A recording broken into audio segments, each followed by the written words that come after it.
Okay, guys, welcome to this morning's Wealth Creation Show. Afternoon, actually. Afternoon, I was just going to say it's afternoon. Might be a wee bit later there, Jim, but it's, yeah. I'll tell you what, this is all about the 10 biggest investment mistakes to avoid. Let's just deal with the elephant in the room this morning. The panic and the chaos that's happening right across the board about the pound dropping against the dollar and dropping so much significantly against the euro. The FTSE market is crashing. And it's like, well, wait a minute, let's look at perspective here. Let's look at perspective. I was reading a fantastic book the other day called Alchemy by Rory Sullivan, the marketing genius, Ran Ogilvy actually, who did the Red Bull campaigns and all the rest of it. Sold Red Bull, which nobody likes, in a smaller tin at a premium price to a market that's now the second biggest drink in the world. That's mental, eh?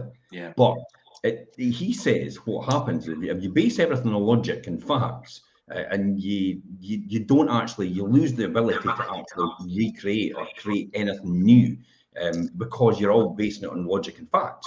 When in actual fact, in order to get in order to reach new markets, in order to reach new heights, in order to reach new destinations, you've got to think completely different. So selling ideas in his organization is actually welcomed. And it is actually, I could agree with that 100%. Here's a classic example. Look at the FTSE. This is where everybody panics right now. And they're going, oh my God, the FTSE. By the way, I'm buying opportunities there, definitely.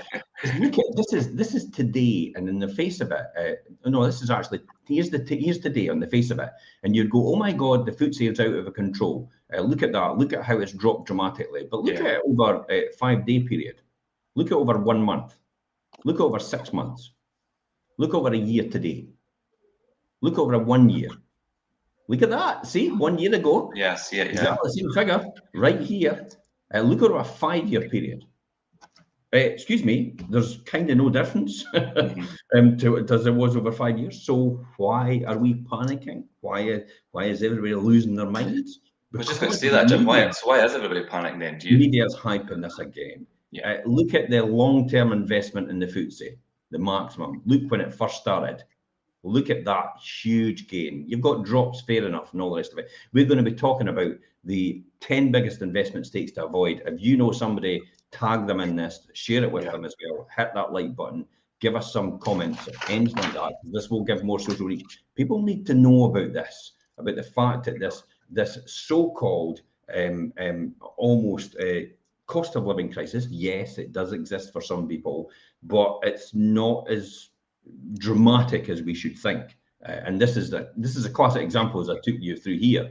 FTSE as it is the now. There's where I bought, by the way, and there's where I bought round about here as well.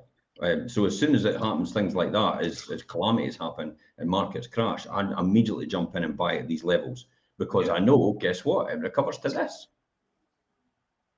every single time. And it still gives you a 4% return on average every single year, the FTSE 100.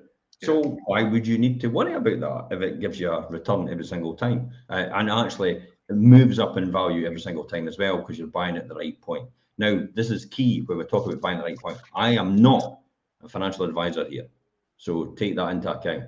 I'm only giving you my opinion on what I've done before and my track record and experience. That's all I'm doing. The past is in the past, and there's no future in it. Think about that. So just because it's done in the past, it doesn't mean to say it's going to happen in the future. Does that sound familiar as to what's happening right now? Yeah. Let us look at the euro and the pound against the pound here. So we'll jump on the euro here. I've got it in here. So here's the euro. There's the 1 day. Now it immediately started dropping, and everybody was starting panicking, but it's recovered. That's 1 day. That's this morning. So this morning, it dropped like a stone, and everybody's on the news right now. If you watch BBC News right now, there's a huge panic going on, and it's like, wait a minute, it's recovered. It's back where it was. So why are we panicking now? And that's all the space. That's in the space of 1 day. That's not even the space of 1 day. That's in the space of 11. That's in the space of 11 hours. Yeah. 11 hours has caused mass hysteria and panic, and it's right back to where it was. Let's look at over 5 days. Let's look over 1 month. Let's look over 6 months. Let's look over year to date. Let's look over 1 year. Let's look over 5 years. Oh, it's exactly back where it was 5 years ago. See that? Yeah. Do you know what happens though? The great thing about this is it makes our exports more attractive. So we can export more to other countries, which makes more money for us. It does mean that if we're reliant on other people to buy in from other countries, it makes our raw materials dearer. But that just shows us that we should produce more of our own stuff in-house, and we should keep it within our own economy rather than actually relying on everybody else around the world to do that, because they're not going to affect it us for us. But it makes our exports more attractive. So therefore, it's cheaper to a country to buy from us now. It's cheaper for tourism, for people to visit the UK from America and from Europe as well, because their dollar and their euro actually goes further. It's going further, yeah. Yeah. So we'll attract more tourism. We'll also attract more exports because of it, because it makes it cheaper. And they're talking about putting interest rates up to 6% next year in order to combat that. Why? Because this is all about the past, and what they do in the past thinks that they've got a reflection in the future. And what they don't realise is now we've never had a time where unemployment has been at record lows and interest rates have been at record lows as well for so long a sustainable period. That's never ever happened before. We don't have much reserves to buy our currency, but they're falling on old patterns of behaviour in order to do this, and that will damage our economy overall. So do we have the right people in government? The problem is the government is run by lawyers listening to economists. Yeah. They have no idea of commercial reality, what a business needs and what they need to sustain. It's all based on facts and figures. And I talk about it a lot, but there's sometimes where you've got to think completely different. And here is a classic example. Sorry, Richard, you were about to say something. I was just going to say, it's interesting when you say that, Jim, and also whether it be like the cost of living crisis or what they're discussing this morning. It's funny how it's always hyped, and the panic and things is always media driven, and that's what's behind it. Basically 11 hours. Literally 3 hours that we've got up this morning, or 4 hours we're up this morning, and there's a mass panic, and the euro's back to where it was 3 hours ago. Yeah. Yeah, and it's true that. And I've seen snippets there this morning and things as well as I've been working away, and obviously without listening completely to the full story, or like you say, Jim, looking at it like you just broken it down there now, then people are automatically, it's like that mentality, they're going to listen to what's on the news, and really now that's not completely accurate. So take everything you do in the video with a pinch of salt, please. Definitely, that's my advice. Let's talk about, this is why we're going to talk about this subject today. This is actually a really good one. Eleanor Roosevelt, the First Lady of the United States from 1933 to 1945, said, "Learn from the mistake of others." You can't live long enough to make them all for yourself. See what's happening here? See what we're doing? See how we're doing this? It's a great piece of advice, and it's equally relevant to investing, where mistakes can cost us financially. So what better way of learning than taking some tips from an experienced investor already? People that have done it before. This is, when I talk about my experience and my track record and what I've done before in the last 30 years, it's only because I've stood on the shoulders of giants that have come before me, and I've learned from them, and I've used their information to adapt to where I am today in order to help me invest for the future. That's it, really, in a nutshell. So, and that's why it comes back to that Eleanor Roosevelt quote about learn from the mistake of others. You can't live long enough to make them all yourself. So learn from others. I tell you what, it's costly making some of the mistakes for yourself. So if somebody's done it before, why on earth would you want to do it again and prove the same point? That's what I was just going to say, that, Jim. The mistakes that you make on your own will end up being very costly ones, and they take up a lot of time as well. So it makes sense to listen to people who have done it already, learn from their mistakes rather than make your own. You ever heard this one who said, "I did this and it just didn't work," and then you go, oh, I've done that before as well. Yeah, I think everybody's used that at some point. And a lot of people out there will think that as well, where they've actually said to someone, or it's been their experience, either they've said it to someone, they've said it back to them, or they've had it said to them and they've said it back to them, and it's like, all right, okay, so my advice would have been, if I had asked you first and said to you, I would have realised, you could have just said to me, well, I did that before actually, and this is what happened. Hello? So I must admit, the value investments can go down as well as rise, so you can get back less than you actually invest. If you're not sure about seeking investing, seek professional independent advice on this. Albert Einstein once said, anybody who has never made a mistake has never tried anything new. Yeah. But when it comes to investing, you really don't want to make any mistakes at all. After all, it's your money, it's at risk. Maybe other people's money as well. The OPM, other people's money. Yeah. Therefore, any help and guidance on avoidance of a few mistakes is always worth taking. So here are the 10 top tips experts actually advise, and a few trip hazards as well. And we're going to put our own spin on this as well. Now, geez, I think the first one for me is obviously buying past performance. This is a classic. This is actually what I've just spoke about now. This is the past is in the past, and it shouldn't be a reflection of the future. You should learn from it, but you shouldn't actually do the same thing, because it's not exactly the same thing on the face of it. On the macroeconomic side, which is the bigger picture, macroeconomics, and the microeconomic level, which is the minute detail of economics, it's not exactly the same. As I said before, we've never had a time where unemployment has been so low, record lows, and inflation has been kind of where it is now, but it's been record low for a long time. And also what we've got is interest rates at a record low as well. So, that's never happened before all at once. So on a microeconomic level, you've got to think to yourself, your bigger picture stuff won't probably work on this. You've got to think a wee bit more creatively in terms of where you are. So here's a classic example of this. Just like you don't like driving a car and you're looking into the rear view mirror, you should always look ahead when investing. That's probably a great analogy. Yeah. Funds that did well in the past, property that did well in the past, gold that did well in the past, silver that did well in the past, crypto it did well in the past. It's not doing well now, is it? I've not heard one person contact me about crypto in a long time. So funds that did well in the past will have a reason for doing so. That doesn't mean to say they will do well in the future as well. It's natural to seek that mental comfort of buying something you've previously done well, but be careful in doing so. There's a reason why you are told past performance is no guide for the future returns. And that's just what you said about people looking at the past performance of the pound and things in comparison to how it might perform today. And that's what they're basing that on in the news.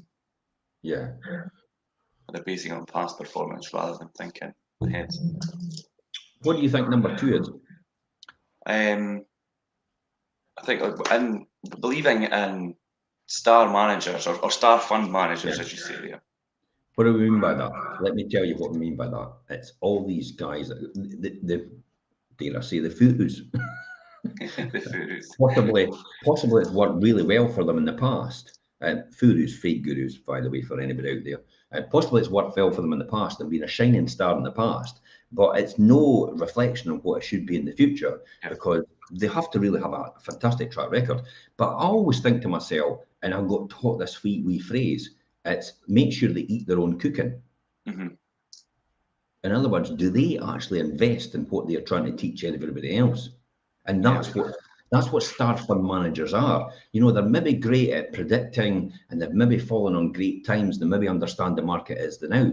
But do they actually invest in what they're investing in and what they're teaching as well? Do they actually do that? It's reassuring to know that when you think about it, our savings are being overseen by a person that has that exceptional skill in picking stocks and shares. But in real life, there are very few, if any, of these stars actually in industries, in the property market, in the shares market, in the currency market. I know fantastic currency traders. I know there's, when I went on a currency trading course, now I'll be honest, currency trading, if I wasn't doing property, I'd be doing currency trading. With currency trading, these people were just leaving it all automated because they put Autobots in place and stuff like that. It's nothing to do with it's nothing to do with the Transformers when I talk about Autobots. They'd actually put automatic buy and sell points in place. And what they did is they actually bought and sold currency on the spot of currency. Now, when we look at 1.19 euros, they're actually trading on the after the 0.9. So they're actually trading on the 0.001 level, the third decimal point. That's how they trade. And what they do is they make a few £100 every single day on the currency market. And what they're doing, they're in and they're out, a few £100 every single day. And over the year, they're making 100,000 a year and they're sitting on a beach in Spain. Yeah. It's amazing, eh? But you've got to be really good at doing that. So the exceptional performance is probably down to their investing approach currently being popular rather than being uniquely talented.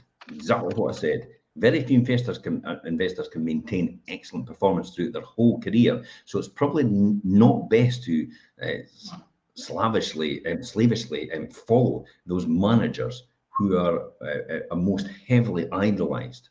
Do you mean by that, like, obviously we've got, I mean, depending on what industry it's in, but say property investment and things, you will have prominent figures who you see all the time on ads and things like that. I mean, is it always wise, is that what you're saying, is it always wise to follow them, or do you think maybe they've maybe got to a point where you might need to watch what they're advising you doing because it might not be the way of things now?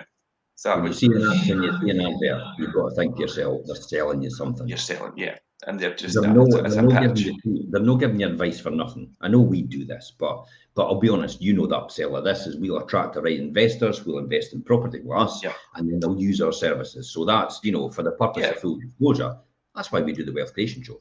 But ultimately, I'm no bothered really who watches this or listens to this, because yourself, all this content will go down for my generations, my kids and my grandkids and my great grandkids, and they will watch this and learn from this. Some of them will, some of them won't. Some of them will be broke for the rest of their life because of the way they think. But hopefully, this content will be in place and it will still be timeless content, because what we're doing here is not relevant to this point in time. It's relevant to a year now, 2 years now, 3 years now, 4 years now, 5 years now, 50 years time. This content right here will be completely relevant to people in 50 years, 100 years, 1,000 years from now. And it's a good bank. It's a good bank of knowledge. And when I speak to investors and people who are new to investing or even current investors, Jim and I spoke about that on the Wealth Creation Show, or the guys spoke about it on the weekend show, and I send them the link. And it's a good bank of knowledge to have. These shows. So very few investors can actually maintain this track record, and so it's probably, and I know people idolize them, but they're in the media for a reason, because they're good at marketing themselves, and they're trying to sell you something. At the end of the day, there's always an upsell. When you see somebody on a show, the next thing comes out is they've got a book out. And if you think it's worth it, fair enough, buy the book. I'm not saying don't buy their book, that's how they're making their money, because I used to be quite cynical when I was really young. I used to be like 15-year-old. I used to look at these books and they used to say how to be a millionaire. And I used to, write a book on how to be a millionaire and sell it to everybody and you'll be a millionaire. And that's how cynical I was. But once I got my eyes opened and I started to realize, and my thinking came up to a different level, and I took that, that glass ceiling off my thinking in terms of where I was, I began to realize it's like, whoa, wait a minute. A lot of this content is actually completely irrelevant. I don't need to do what they're saying, but I could learn a lot from them and actually adapt it to my situation. So that's how I did it. It was purely just the fact that I started to realize it adapted to my situation. So believing in the star fund managers is great, but make sure they eat their own cooking. I think as long as they could demonstrate that what they're advising actually works and that they practice it themselves as well, I think to a certain degree. Practice what you preach.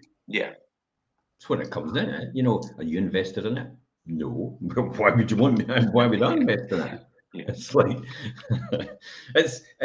probably another one out of that is watch for people like, you know, when managing directors, when directors buy shares in their company, it's more than likely they're quite optimistic about their company's results. Hence the reason why a lot of people keep an eye on that when managing directors, because it has to be declared. Not private companies, but public limited companies have to be declared to the market when they buy large chunks of any stock in the company that they work for. When they actually sell stock as well, it also has to be declared. And there's only certain windows of opportunity they can actually do that, because it goes into a time where it's a conflict, or it's maybe insider information if they buy and sell. So they're not allowed to buy and sell at specific times of the year based on their accountancy dates, when they're getting their accounts done and put together. So they can't buy and sell in particular times of year, but outside of that they can. And if you watch for that, that usually gives you a good idea about whether they're quite optimistic. After all, if they're buying huge chunks of their own stock and investing their own money, what would it say about the fact that their belief in where they think they're going to go? But then again, it's not a sign of future reflection, because I've known people to buy huge chunks of stock in their company, and the next year it was no longer here. They've lost everything. And they've done it to manipulate the market. Yeah. Because they realise that everybody's watching them. And that's the reason they've done it. So they've now got great results, but they need to boost their stock price. So they go out and buy stocks in their own company in order to get everybody to follow them, because they're, as I said, they're like the star. They're not the star fund managers, but they're the star directors. They're the poster people, the poster boys and girls of the PLC world, the company world. And people look at them as rising stars, and actually have full belief in them. So that's one of the next ones. What do you think for yourself? You know, do you read fund tips from the newspapers? Yeah, I think I was just going to say newspapers is probably the next thing, and I think I used to like fund tips. If you read about great fund and daily and weekend newspapers, there's a fair chance that investment has been performing well in the past, and investment management groups are happy to promote these kind of funds. So Why? providing Quickly stop there. Why do you think they're happy to promote these funds? well, they're happy to promote these funds because obviously then I mean, how do I put this then? Well, they're obviously going to be happy, yeah, because they're going to make, obviously, in the long run, they're going to make money from that, yeah. But whether that fund goes up or down, Richard, they still make a commission. Regardless, they're going to make they're going to make a fund in that. Managing the money. Look at my pension. Standard Life make about 0.8% on my pension every single year, whether it goes up or down. Yeah, and that's what I said. Regardless of how it performs, like you say, whether it goes up or it goes down, they're going to promote it because regardless, they're going to be making money. Yeah. Yeah. So be skeptical about what you read, as it may be a little more than a thinly disguised advertisement. Yeah. That's why they're trying to push it. So you have to do a bit more background work on it. I used to buy a lot of money, a lot of stocks and shares in Investor Chronicle. So I used to read Investor Chronicle all the time, and I was right into stock market.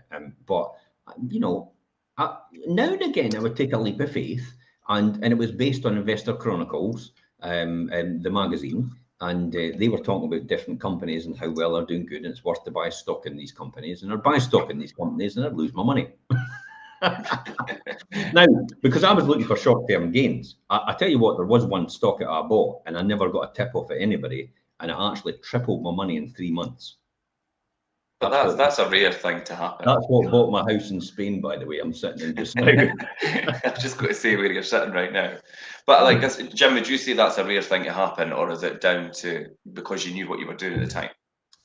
I worked closely with this company, and I had to double and triple check that it wasn't a conflict, and if I was going to buy stock in this company. And the city said, no, you're fine. We're okay with that. You're okay to buy. You don't have that close knowledge of the company in order to be a conflict. So, and it made absolute sense to me. I phoned round hundreds of people and said, you need to buy stock in this if you're wanting to make money, because I tell you what, it's going to rocket. It's going to rocket, and I could guarantee that. I'm putting in, I think it was about £40,000, maybe £60,000 actually. I'm putting 60,000 in. That's how confident I was. And there was, you know, out of all these people, one person put 20 grand in. And then when I went to sell, I felt obliged that I phoned them and I said, I am now selling because, and we'll talk about when you buy and sell. Yeah. And why that's important. I'm now selling because I think it's adequate for me. I am out with a huge capital gain. Luckily enough, that year I had quite good capital losses. I was able to offset it. So the taxation was brought down dramatically. Yeah. So, you know, that was a classic example of it. So it's the tips I got from other people never really worked.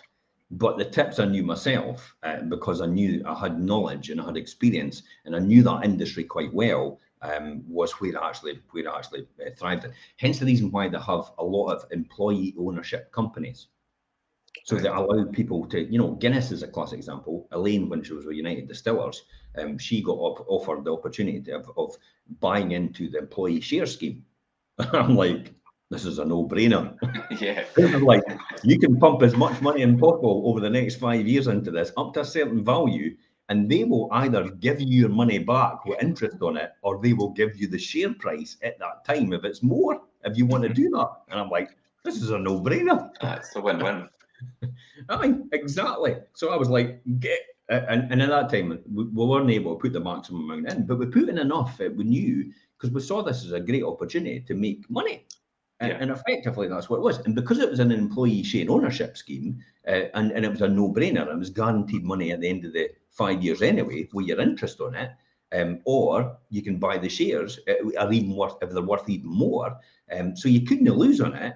We put as much as we could in at the time, and it was all tax-free.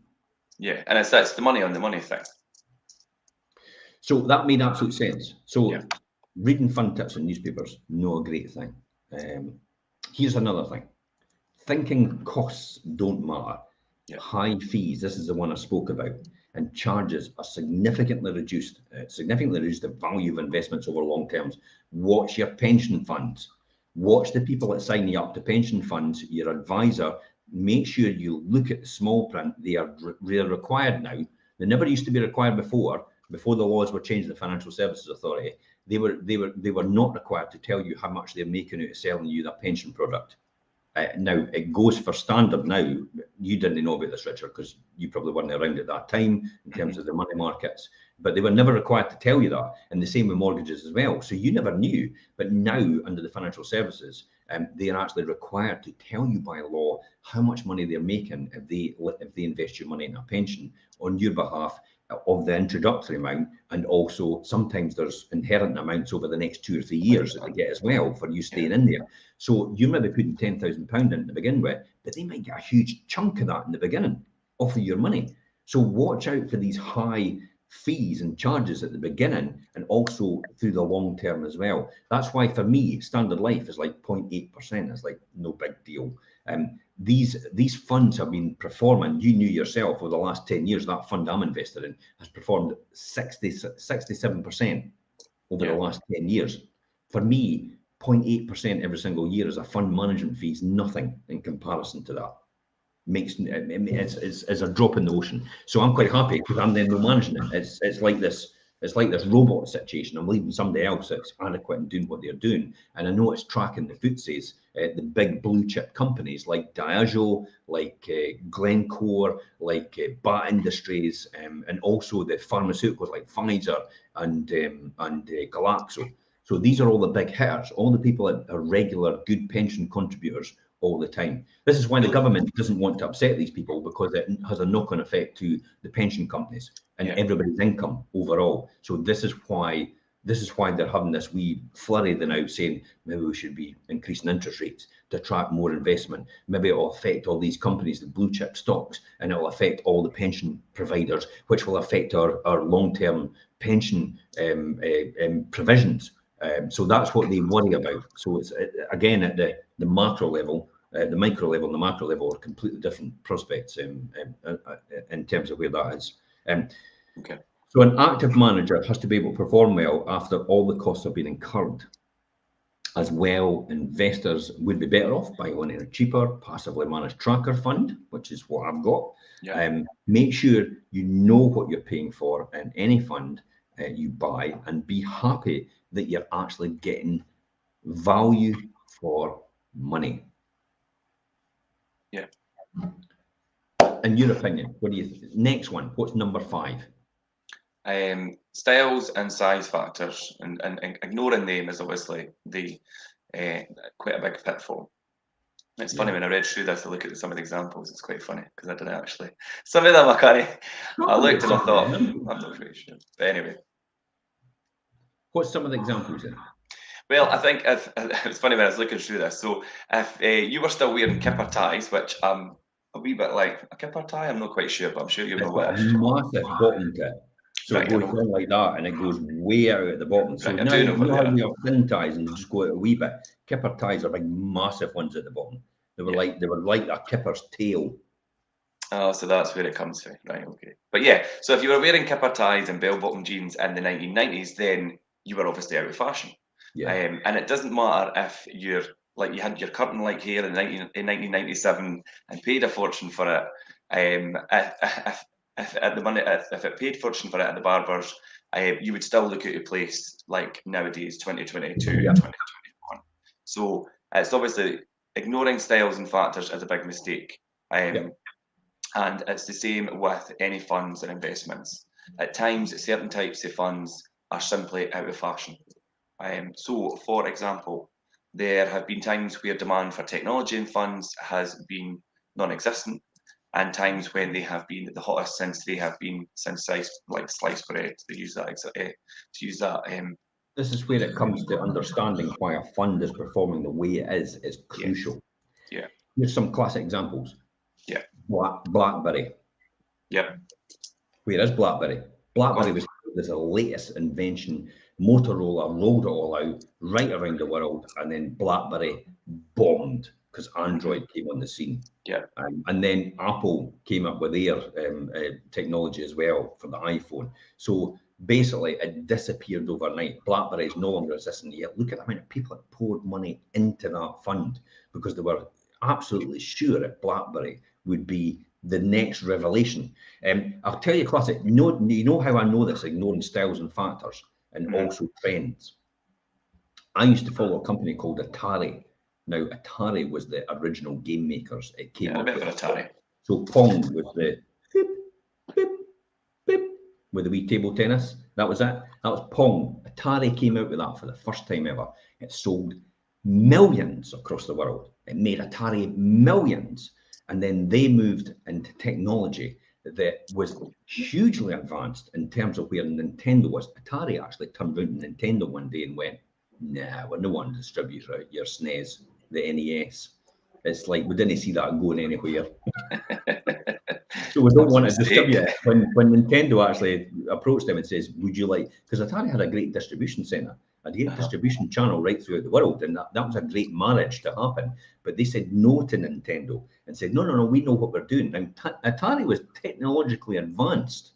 They were the cutting edge of everything. They had a 64-bit processor when Nintendo was actually on 16-bit, thinking about moving to 32-bit processor. Now, for anybody technology-wise, they're going, oh my God, that's brilliant. But that's only the geeks, and the geeks only make up a small proportion of the people. And what they didn't fail to realise is they didn't appeal to the mass market, which is basically when Atari was producing 64-bit architecture on a wee thing called the Atari Lynx, right, machine. Nintendo was rolling out a black and white thing on a Mario, on a Game Boy. Game Boy, yeah. Black and white, and they were selling millions of this at the same price.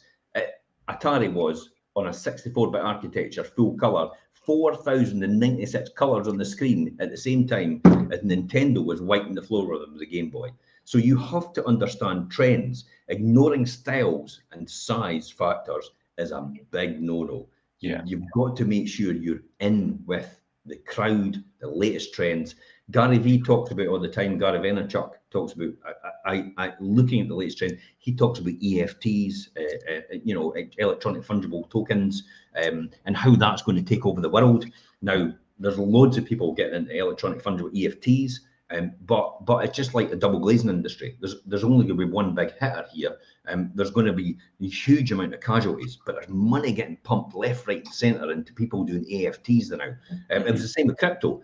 All different types of crypto, money getting pumped everywhere, and there was only really one crypto, was Bitcoin. That was it. Bitcoin, really. Yeah. Everything else was just pie in the sky stuff, and nobody realised how that was going and where it was going. And so it's clear that you don't ignore the size, the styles, and the size factors in any single thing that you're doing investing wise. Next one for me, this is probably where I was originally. And you just spoke about that, Jim, recently. Just being short term. Yeah. So short term. We've just looked at that, haven't we? It's easy to look at this again and look at this in a scenario where we are here and say to ourselves, look at the 1 day. It's like when it was there, that short term, look at that. In the space of 2 hours, the market plunged in terms of the currency market. In the space of the FTSE, when you look at the FTSE as well, and you're looking at that, in the space of the 5 days, it's plummeted short term. But if you look at it in the long term, oh my God, imagine if you invested your money all the way throughout here. Even here, we'll talk about the tops and the bottoms, but even here, you're still making a return every year. But when it goes down to here, you're still investing here as well, because you're doing it consistently. So you're getting investing here. So you're getting the lows as well as the highs all the way through. So when you come out to the end, your fund isn't just here, it's a way up here. Because you've got the lows as well now. You're getting from here to here in terms of your money and your return. So your return's a lot higher than what the FTSE is returning, because you're investing here as well. Make sense? Yeah. So periods when markets fell sharply, and we'd looked at that being in the 2000 to 2002, 2007, 2009, and the early 2020s. I'll be honest, when the market dropped in, and the 9/11 incident, and it dropped to 3,200, I ran and bought a hell of a lot of stock at 3,200, because I knew straight away that in 2 or 3 years, maybe 4 or 5 years, 10 years, this will double again in value. So I just ran in and bought, because I knew that was the case, where everybody else says the economy is going to collapse, we're going to all fall apart. Well, it's not. It won't. Over the long term, it won't. It'll just recover back to where it was. Look at the credit crunch. If we still had the credit crunch thinking, we wouldn't be any further forward. But look at where we are now in comparison to where the credit crunch was. Huge difference. Property prices in the last 20 years have gone up 170%. Inflation's gone up 70%. Property prices have increased by 100% in real terms. We can't keep up with that in terms of our investment and our money. But even when that's gone up 100%, we're being paid to wait while it's going up in rent. Hello, McFly? Anybody there? Anybody listening? It's like, why would you not think long term? So it's always long term. Buffett talks about this. Warren Buffett talks about this all the time. Do not panic in the short term. Look at the long-term gains that you will get as a result of where you are, and invest for the long term. Don't look at it in the short term. Looking back, the small blips were nothing, weren't they? Long-term performance charts that we've just looked at showed huge gains in terms of where we are. Panicking when markets fall and selling your investments means that you won't benefit. Here it is. We'll go back to this and show you. Look at this in the FTSE. Panicking. It's easy to panic. Panic when this starts to fall and you sell at this point. This is where I'm buying, by the way. So you're selling yours when you bought it up here to me when I'm down here. So when it goes up, I get this full gain, but you start to buy back up here when it's going up and you've got nothing. You've actually lost all this and I've got your gain. And then if you go back to the 1 day, Jim, and look how easy it could be for the media and things to cause panic. within looking at to break it down, and it'd be easy to look at that and start to panic without really knowing to look at the bigger picture over the longer term. Yeah. Run for the hills. But do you know this? Look, this 706 this morning. Where is it now? 6985. Do you know that's 60? That's 75 points. It's just dropped. And it looks like a mass drop. It looks like it's crashed. Totally crashed down over the course of the day. Yeah. It's only 0.47. Yeah. It's nothing. Look at the long term. Oh my God. I can retire. What's that? 537.17. Look at the people that start in 1984 and are retiring in 2024, 50 years later. Look at the children that you've taken out a pension fund for when they were born. Yeah. In 50 years' time, their pension fund there is now here with all the returns on it. Yeah. This is why it's important to take out pensions for your children at birth in the right funds. And personally, for me, it's UK equities with Standard Life. But that's just my opinion, and that's what's worked for me, and that's what's worked for my children as well. Just put as much as you can in, as much as you can afford, and the government tops it up for your children by the lower rate tax as well. So if you put 2,880 in at maximum, they will top it up to 3,600. You're even getting a 20% uplift, and you're getting the fund uplift as well, and you're getting the dividend as well from the company and the fund. And that's the money on the money. That's mental. And you're exactly right, Richard. You're making money on the investment, and the money has been reinvested in the fund all the time. So do not think short term like I did when I was buying shares back when I was reading Investors Chronicle. Can I make a quick gain? Can I make a quick buck? This is long term. Short, long, medium to long term, every single time. Have your strategies. Make sure you're liquid as well, by the way. When we talk about that on another show about your diversification of your income, make sure you're liquid enough to be able to weather any storms in any of these sectors. I mean, in gold and silver and crypto and stocks and property and cash and bonds and gilts, all these different things you can have over there, but make sure you've proportionally got them split up into the right categories so you can weather a storm in one of these markets, because they won't all go down at once. They don't. It's cause and effect, because what happens is one goes down, everybody takes their money out of that and puts it into one of the other sectors you're in, so that one goes up. I always believe, it's a great phrase, I love it, every dog has their day. Yeah. And every single market has their day as well. Every single investment has their day as well. And every single business has their day as well. You've just got to hang in there long enough. It always goes around, comes around every single time. What's the seventh one then that we're going to talk about? I think the seventh one is confusing good investment ideas with good marketing. And that's something to watch out for. What's that? What's all that about then? Well, obviously, humans, I mean, we all enjoy a good story. So it's natural for like fund managers and things to promote their fund, telling you that it's going to make you money from a particular trend, or but inevitably though, others have already thought the same, and the investments in that sector or market may not be far too expensive compared to the profits. So they are the profits that they're expecting to produce. So personally, because they need to have more people investing in that fund to make it economical, to get the economies of scale. So in other words, the people actually working on the fund are getting paid.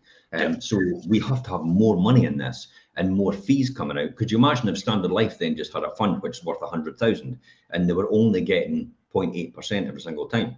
So they're literally getting 800 quid. How are they going to employ somebody to run that fund? They can't. So that's why you have to have big, huge investment funds and huge amounts of money in order to keep these people employed. I mean, it's a topical subject now. Who's going to pay these bankers bonuses? It's terrible. It's deplorable as far as I'm concerned, taking away, ceiling on bankers' bonuses, but it's here to stay whether you like it or no, and you just have to live with it. And you could moan about it all the time, but it's not going to get you anywhere. It's just going to annoy you. It's going to drain your energy, and it's not productive for you at all, for you and your family. Use your energy on something else more productive. So yes, confusing a good investment ideas with good marketing is a classic example.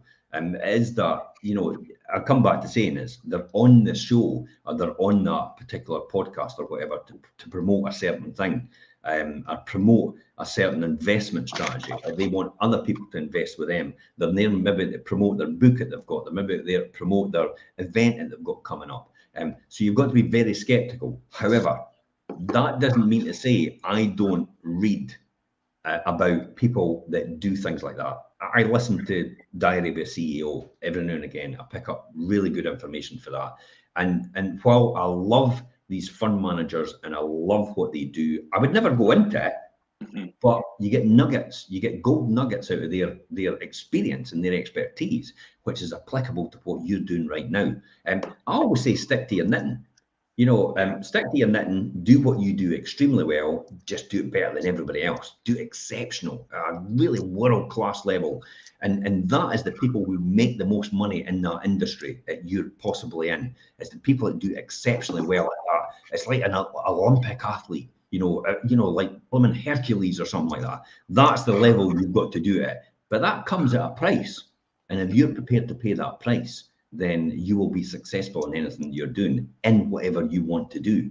You're either going to pay the price now or you're going to pay it later. But I tell you what, the bill from regret's a lot more than the invoice that you're getting now right now to do to do the work. So put the work in now, invest in your time now, and it's for the future, and it will come back to benefit you. And you know, cast out, I think it's in the Bible or something somewhere. It's a great expression. Cast out bread upon the waters and it will come back tenfold. And literally that's what happens. You know, it's dare I say it's the 10x. That's probably where it's nicked from. That's probably where they got that 10x from, Cardone. It's probably from the Bible.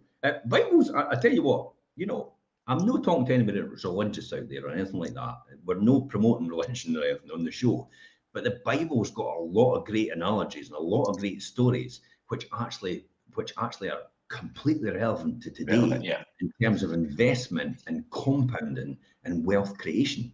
You wouldn't believe it's the knowledge that's in there that you could actually get, which will actually be beneficial to you in the long term. We talk about long term all the time. So don't confuse good investment ideas with good marketing. Definitely do that. Definitely don't do that. I mean, it's far too expensive compared to the profits they're expected to produce to invest in funds like that. That's not to say there aren't good long-term trends in markets, but be cautious that you've been sold on what we call trigger booms, or a trigger broom. A trigger broom is EFTs. You know, Gary Vee's on there going all the time about the EFTs, fungible tokens and all the rest of it. But it just so happens Gary Vee has actually got his own fungible tokens. So it's clearly obvious that he's actually trying to promote his fungible tokens, his EFTs. And he says he's going to be the one standing at the end of it all. And I've every belief he is, because he's got the audience. So this is good marketing, right? Good investment. Yeah. So you've got to work out, is this really a good investment or is it good marketing? Personally, for me, I think it's just good marketing, and time will tell. But that's for everybody else to decide. I get a lot of good information and knowledge out of people doing these things and how they do them, because it then thinks, oh, can I adapt that wee thing to what I'm doing, and can I use that knowledge? It's like watching a professional cameraman on maybe a show. I do that sometimes in films, and classic example is the Jaws. You know, when they go right into the guy, and it's like nobody had ever done that before. And now you get that quite a lot in a lot of films that everybody uses, but it's a great shot. And I think, wow, that's brilliant. And then the other one, when they come right out as well now, and they put the dramatic music in it. And I think, wow, could I actually put that in a video somewhere in terms of what we're doing? And that's why we get the dramatic shots going in and out from the, you know, the in shot, the out shot from the beginning, and then the in shot at the end, or vice versa. and then the close-ups and stuff like that. So that's where that's taken from. All these different things, because it adds drama to video footage and film footage. So next one for me, I would say, is not understanding who you are. So what do I mean by that? Well, are you willing and able for your investment to fall in value in the short term in order for it to grow over a long period of time? And that's what we've just looked at. Yeah, this is what we're talking about here. This is this. You could be panicking in the short term here, and you shouldn't panic. If you buy up here and it starts to drop dramatically, for God's sake, it's going to recover over the long term. See it here. Look, it's recovered. So here it's sitting at 6.9, and here it's sitting at what? We're round about the 7.5, 7.5. But here as well, though, even though the FTSE's at that level, it's still got all the returns it made on it, all the dividends that were paid into the pension funds, which is round about 4.5% every single year. So you've got that, but you've got the increase in the share part value, but you've also got the increase in the dividend that was in there as well. So literally, FTSE pays you away well as well. Just for my opinion, it doesn't pay as well as property, but time will tell. Well, time has told anyway, doesn't it? Yeah. Because I suppose we could put 20 years. So 20 years, there's 2000, the year 2000. There's 6,300. And we're sitting right here at 6,900, about 7,000. So that's moved up 700 points in 20 years from 6.9, which is round about, what, 10%? Yeah? Yeah. Property has moved up 170%. Hello? So that gives perspective. So understanding who you are and thinking about it, or would a few months of falling share prices make you worry too much? Knowing yourself and your approach to investing is something that is important to do. If you don't, you risk making investments you will probably regret in the future. I would say, definitely. Just because it's the right investment for your friend, it doesn't mean to say it's the right investment for you. So know thyself is probably the key important thing here. I would say definitely, because you might be a personality which is quite volatile, which is like quite emotionally led, which is like, you know, and it's like, oh my God, the FTSE's dropped. It's like panic, sell, buy, sell, buy. What's going to happen if it stays like that for 3 years? I'm not going to get my money out. And it's like, it's like, oh, didn't invest in. That's why I say property, being a landlord's not for the faint-hearted. You're probably better being an investor in property. So you're better letting a letting agent do it for you. Because I tell you what, being a landlord is definitely not for the faint-hearted. You're literally just a social worker at the same time. Yeah, I'll vouch for that. I've done both. Being a passive investor is probably a lot easier. Next one. What would you say, Richard? Number 9. Your portfolio, and looking at your portfolio too often as something that you should be wary of. Guilty as charged, Your Honour.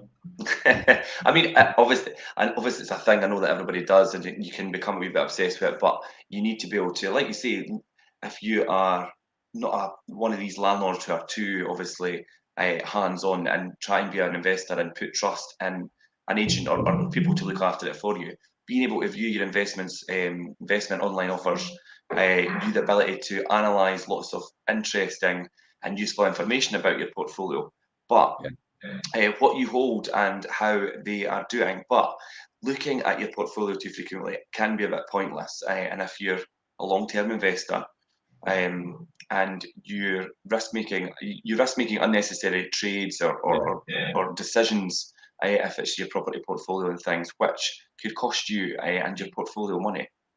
So although I would still advise, make time to properly review your portfolio and your investments every maybe 6 months to a year.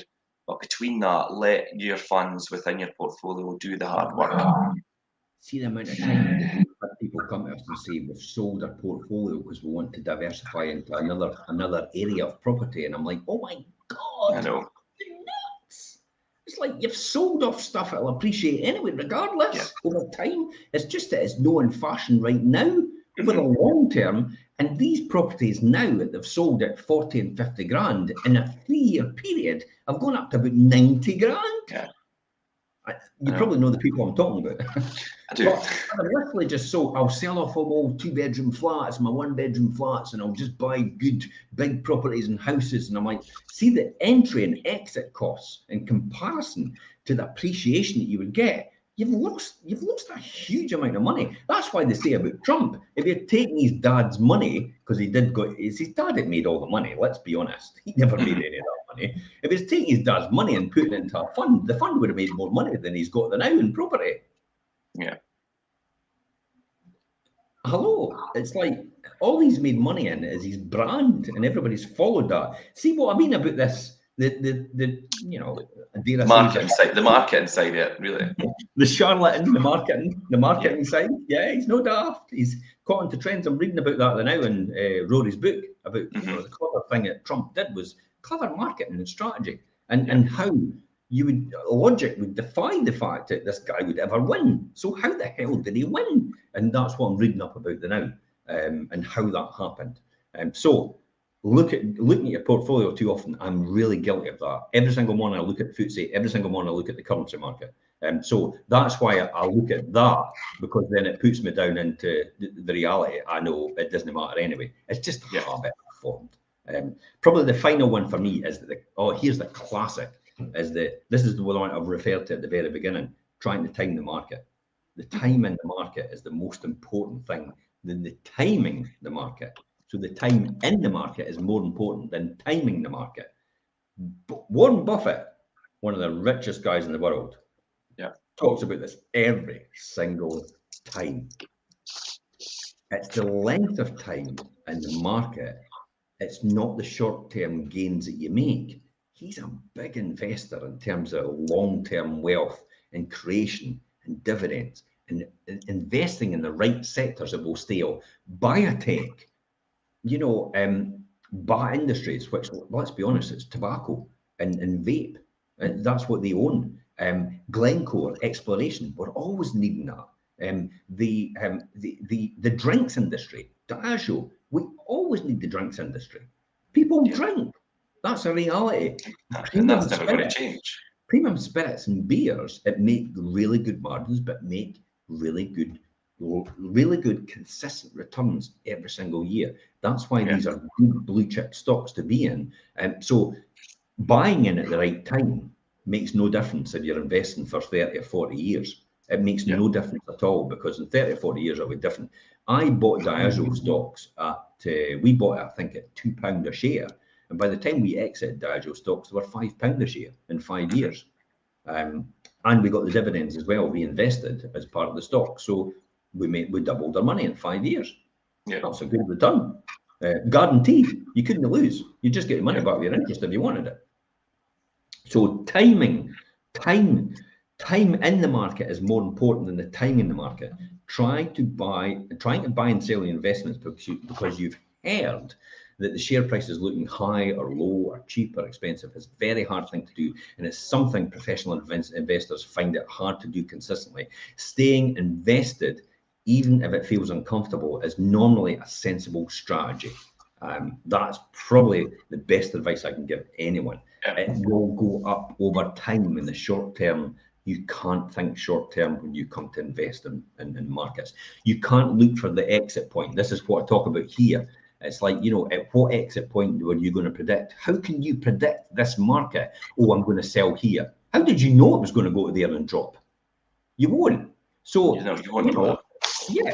And I bought here and I bought here, but I also bought here and I bought here and I bought here and I bought here and I bought here. And my children bought here, but they also bought here as well. So their fund bought all the places all the way up and down here. And that's the key. Don't try to predict it. Mistakes are part of investing. By learning from your mistakes, you become a better investor. But it can be hard and it can feel uncomfortable at times. Hang in there for the long term. There are plenty of articles around to tell you all this information. Richard, your final words. We'll finish off there. Yeah, I think, as you say, Jim, there is plenty of articles and people out there, but the good thing about, I think, the points that we've covered today, all 10 of these potential mistakes are here. They're on our YouTube channel. You can watch it back. But for me, it's learn from other people's mistakes, and I think as well, don't be too hung up on the short term. be prepared to obviously for the long term for investment, especially property investment. Yeah, long term, medium and long term, every single time. Always pays dividends. If you're in the right sector, they're always really safe bets. Safe bets. Remember, I said that. Safe bet, easy bets. Until next week's Wealth Creation Show, guys, it's bye-bye from us. Bye-bye from him. See you later.